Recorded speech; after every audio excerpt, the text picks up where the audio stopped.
Hello and welcome to the Fulhamish Quick Take here on the Fulhamish YouTube channel after Fulham's 2-1 defeat to Liverpool at Anfield in the Carabao Cup semi-final first leg. Just got back from Anfield. I'm staying up in Liverpool tonight and look, disappointing night, of course.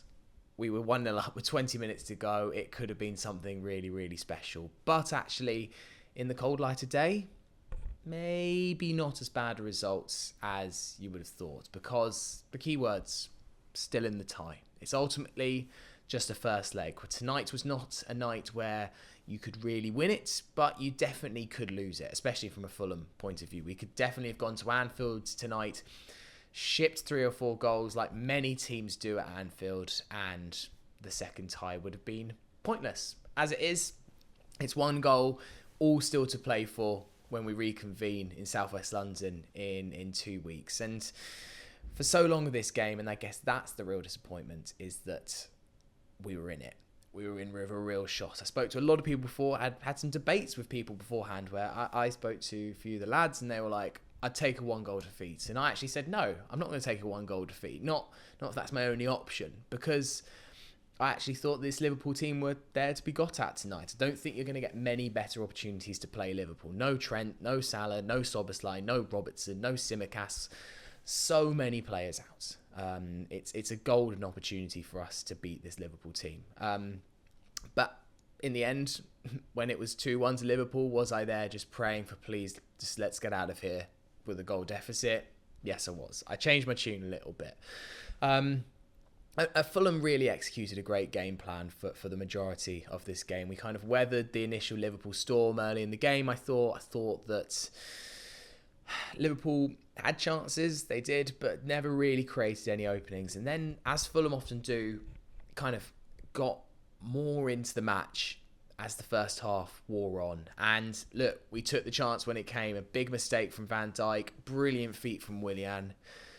Form is temporary, class is permanent, and that is exactly what defines Willian. He is just silky smooth when he gets the opportunity in the box. Took it brilliantly, and the away end was amazing when that goal went in. Oh my word.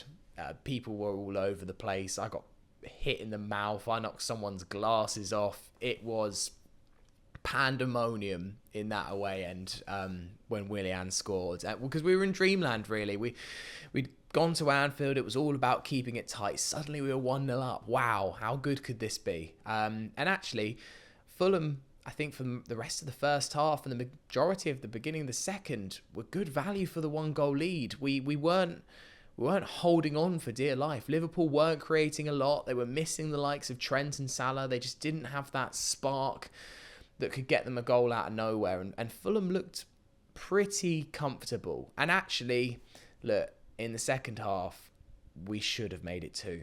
We should have made it 2.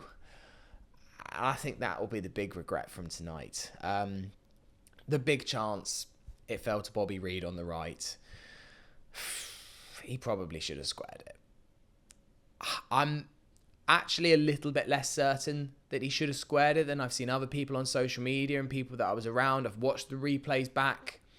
Look, you have to watch it a few times over again. I'm sure lots of you watching this have probably watched that replay a few times, freeze the frame and all of that. I don't think the pass to Andreas is on, in my opinion. I think Konate, you'd have to put the perfect ball across for it to find Andreas. I think Konate would cut out 9 attempts that Bobby made out of 10, and nothing would have been more frustrated than a cross that got cut out when he had an opportunity to shoot. I think the real play there is to look up and find that Raul is in the space for a shot. I think it's easy with hindsight to be like, Bobby should have squared it. I think that shooting from there, okay, it's difficult to beat Kelleher from there, but it's not Alisson. He is fallible. And also, when Kelleher saves it, it could go anywhere. It could have gone to Raul, could have gone to Andreas. In the end, yes, Liverpool got it clear. It's a good opportunity. If you had 2 hours to pore over it and analyse the exact perfect pass, yes, probably there was a square ball on. I don't blame Bobby for taking that shot personally, especially as a striker. I always would say, look, go for that far post and see what happens. It didn't go in. There were other opportunities as well for Fulham, I think, to get the second. I think we had a few good openings in the box, just didn't quite make it count. And look, the 2 goals that we conceded, I mean, the first is just such a massive deflection. And it was going to be one of those. Liverpool needed something like a deflection in order to turn this game around. It was an absolute wicked slice off of Tosin. And I've seen a few people criticising that he turned his back to the shot. For me, meh. I'm not going to criticise Tosin for that. I think it's just one of those things that can happen in football. If you allow someone like Curtis Jones to have a shot, sometimes it's going to ricochet the wrong way. I think the most frustrating thing for me, and is that Fulham has got a tendency now doing this, is conceding quick-fire goals. We battle and battle and battle to stay in games or keep leads. And so often we seem to concede one, particularly against big teams, and seconds later concede another. We just do seem to have this within us. And I'm not sure why that is. Maybe it's that we're so focused on an end goal, and as soon as we've kind of thrown it away, we just almost throw in the towel and lose our heads a little bit. But I think that's quite a simplistic answer. I don't know what it is. We fell victim a little bit to the Anfield atmosphere at that point. It's a good finish from Cody Gakpo. Liverpool substitutions changed the game. Let's put this on from a Liverpool point of view. Nunez, Gakpo came on. They looked pretty devoid of ideas until they did. As soon as they came on, Fulham didn't really know who to mark. And that's the thing with this Liverpool side. Yes, no Trent, no Salah. You've lost the superstars. Granted. But you've still got 5 or 6 very, very good players to pick up on. Who do you mark? Do you mark Jota? Do you mark Gakpo? Do you mark Diaz? Do you mark Nunez? Do you mark McAllister? There's a lot of attacking talent suddenly on that pitch. And Fulham, it felt like for 5 minutes, just didn't know who, and that is literally what Nunez does, right? He is the chaos man, and he caused chaos. He came off the bench, and Fulham were just like, don't really know how to deal with this. Eventually, actually, we found a rhythm again, and towards the end of the match, it actually felt a little bit like Fulham were just thinking, right, come out of this 2-1. 2-1, we're alive. 3-1, we're not. Rode our luck. Leno did a brilliant save to keep it at 2-1 from Nunez. We had a few forays towards the end, but especially with the substitutions we made, it didn't feel like we were absolutely going all guns blazing for the equaliser. The way that we brought on Sasa Lukic